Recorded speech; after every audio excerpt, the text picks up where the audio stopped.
पुण्यामध्ये विसर्जन मिरवणुकीचा उत्साह अतिशय दांडगा पाहायला मिळतोय आणि दरवर्षीप्रमाणे यंदा सुद्धा विसर्जन मिरवणुकीमध्ये एक वेगळा उत्साह जल्लोष पाहायला मिळतोय। देश-विदेशातून लोक खास करून पुण्याची विसर्जन मिरवणूक पाहण्यासाठी येत असतात आणि या विसर्जन मिरवणुकीमध्ये पारंपरिक ढोल ताशाचं वादन हा एक आकर्षणाचा केंद्रबिंदू असतो। ठिकठिकाणी ढोल ताशाचं वादन आपल्याला पाहायला मिळते आणि बोल बजरंगबली की जय, गणपती बाप्पा मोरया अशा जयघोषामध्ये या वादनामध्ये आणखीनच रंग भरला जातो।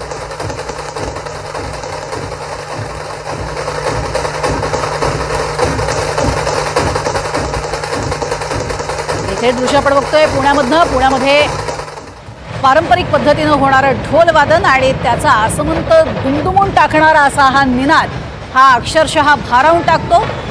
संपूर्ण वातावरण हे अक्षरशः भारलेलं असं पाहायला मिळतं। त्याचबरोबरीने तशाच पद्धतीचे पोशाख म्हणजे जणू काही आपण परंपरागत जे आपले सण साजरे करत असतो त्यावेळेला आपले पारंपरिक पेहराव हे परिधान करण्याची परंपरा ही हळूहळू आता रूढ होत चाललेली आहे आणि त्या अनुषंगानेच तसे पेहराव केले जातात। त्यामुळे एक वेगळा उत्साह, वेगळा जल्लोष हा पाहायला मिळत असतो आणि हीच मिरवणूक पुण्यातला हा जल्लोष, पुण्यातला हा उत्साह पाहण्यासाठी मोठ्या संख्येनं संपूर्ण भारतभरातनं आणि अगदी देशाच्या बाहेरून विदेशी नागरिक सुद्धा इथे दाखल होत असतात। पुण्यातल्या मिरवणुकीचा हा उत्साह संपूर्ण दिवसभर आपल्याला पाहायला मिळतो। मानाचे जे 5 गणपती आहेत त्या 5 गणपतींचा मिरवणूक जी आहे ती आपल्याला पाहायला मिळते आणि यातील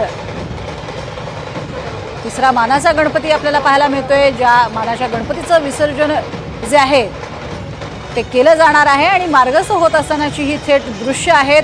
पुण्यातील महत्त्वाचे 17 रस्ते हे सध्या बंद करण्यात आलेले आहेत आणि तब्बल 36 तासांची खरं तर मिरवणुकीची परंपरा जी आहे ती मात्र मोडीत काढण्याचा प्रण यावेळेला करण्यात आलेला आहे।